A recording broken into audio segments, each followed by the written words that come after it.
Video viral हुआ, तो मैं उस वीडियो को देखकर काफ़ी आहत हुआ। शोभा यात्रा के रूप में जैसे बड़े बड़े बोट पे डीजे वगैरह लगा के नाचते हुए झूमते हुए कम से कम 100 से 150-200 बोटें यहाँ से जाती हैं। हवा को बढ़ावा न देखते हुए उन्होंने पार्टी का एक अड्डा बना लिया है। तो बिहार में शराबबंदी है, तो उसका लुत्फ उठाने के लिए ये बनारस की नगरी जो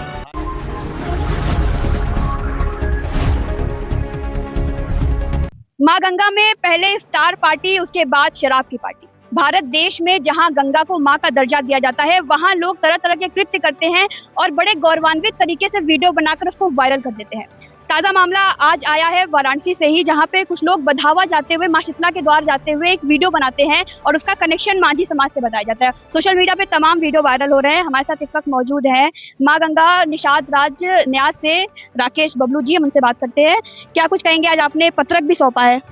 जी, मेरे आज जो है कि जब मैं सुबह मैं गंगा जी में आया और उसके बाद मैं जब एक वीडियो वायरल हुआ, तो मैं उस वीडियो को देखकर काफ़ी आहत हुआ, क्योंकि मैं इस पे ज्ञापन को सीओ साहब के समक्ष रखा, क्योंकि वाराणसी में अनादिकाल से यहाँ पे जब एक नवरात्रि के बाद एक बधावा निकलता है, जो हमारे दशाश्वमेध में स्थित शीतला मंदिर से होते हुए बड़ी शीतला मंदिर अदलहाट की ओर जाते हैं और वहाँ पे वो लोग पूजा अर्चना करते हैं।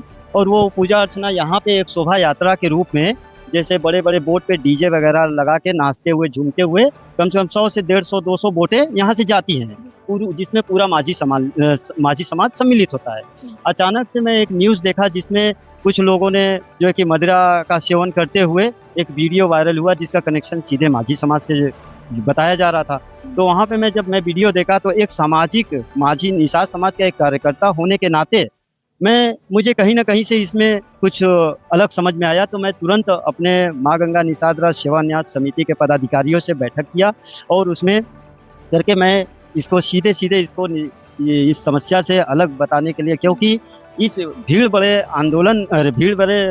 बढ़ावा में ये एक ऐसा कृत्य माझी समाज से जो कि बताया जा रहा है, ये निषाद समाज कहीं से भी इसको एक्सेप्टेड नहीं कर सकता। लोग उसमें दारू पीते हुए दिख भी रहे हैं और भद्दे भद्दे गाने बजाते हुए भी दिख रहे हैं और कह रहे हैं कि वो मंदिर जा रहे थे। जी देखिए, कुछ लोग हैं जो इस बधावा को बढ़ावा न देखते हुए उन्होंने पार्टी का एक अड्डा बना लिया है। तो मैं निषाद समाज और माता के इस पावन पर्व को इस पर कलंकित न होने दिया जाए, तो मैं ऐसे लोगों को चिन्हित करके मैं सीधे मैं सीओ साहब से एक आवेदन किया हूं कि भाई ऐसे लोगों को चिन्हित कर इन पर कार्रवाई की जाए, क्योंकि जिनके वजह से हमारा निषाद समाज इसमें कलंकित हो रहा है, जिसको निषाद समाज कहीं से भी ये बर्दाश्त नहीं करेगा। इसी के समक्ष हम लोगों ने अपना इससे पूर्व भी ऐसी कोई घटना घटित हुई है? पहले तो कभी ऐसी घटना नहीं घटी हुई है, लेकिन हाँ कुछ दिन पहले इफ्तार पार्टी के नाम पे कुछ लोग ऐसा चला था, तो जिसको देखते हुए मुझे कहीं ना कहीं से अपने धर्म और अपने आस्था पे इसका सीधा असर देखने को मिला, जो कहीं से भी निषाद समाज के ऊपर ये बहुत बड़ा कलंक है।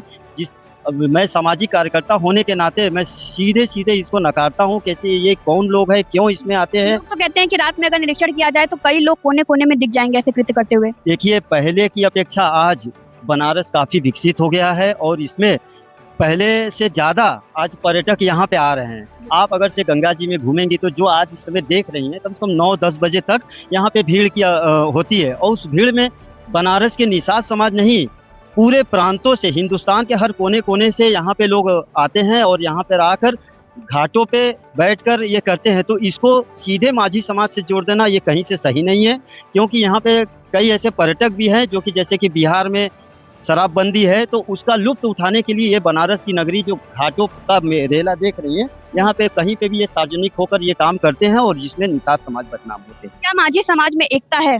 जी, माझी समाज में हमेशा ऐसे एकता बनी रही है और आज भी माझी समाज उसी एकता का प्रतीक है। अगर से मैं माझी समाज का नेतृत्व करता हूँ, तो वो हमारे इस बातों से काफ़ी सहमत हुए। जब मैं इस फोटो को मैंने अपने ग्रुप में, निषाद समाज के ग्रुप में प्रेषित किया, तो काफ़ी लोगों ने मुझे धन्यवाद दिया, क्योंकि वो निषाद समाज नहीं चाहते हैं कि हम बनारस के गंगा जी में, जिसकी हम रोटी खाते हैं, जिस माँ के पावन तट पे हम लोग रहकर अपने परिवार का भरण पोषण करते हैं, वहाँ पे ऐसे कृत्य किए जाए, ये कहीं से बर्दाश्त नहीं है। जो लोग जा रहे थे नाव से, क्या आपने उससे पहले उनको कहीं देखा है या वो लोग हैं माझी समाज से?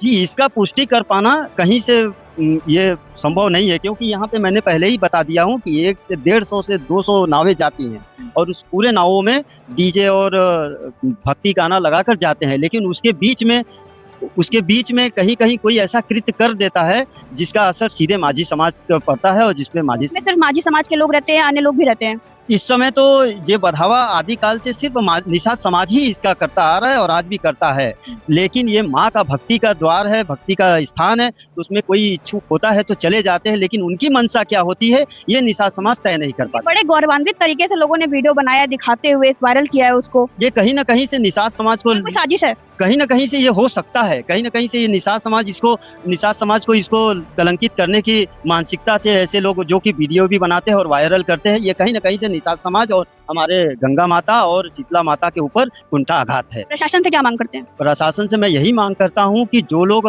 दोषी हैं उनको ऊपर कड़ी से कड़ी कार्रवाई की जाए और जो लोग इससे सम्मिलित नहीं है उनको बख्शा जाए, बस यही मैं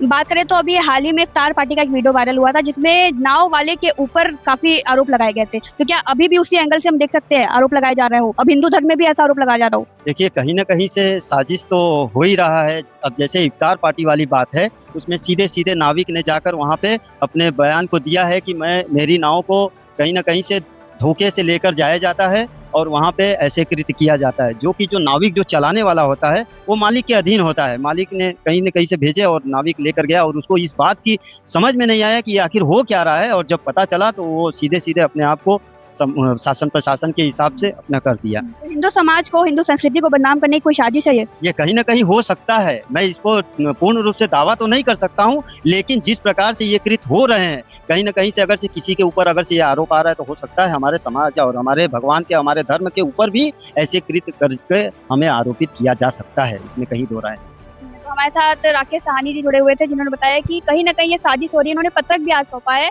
इंडिया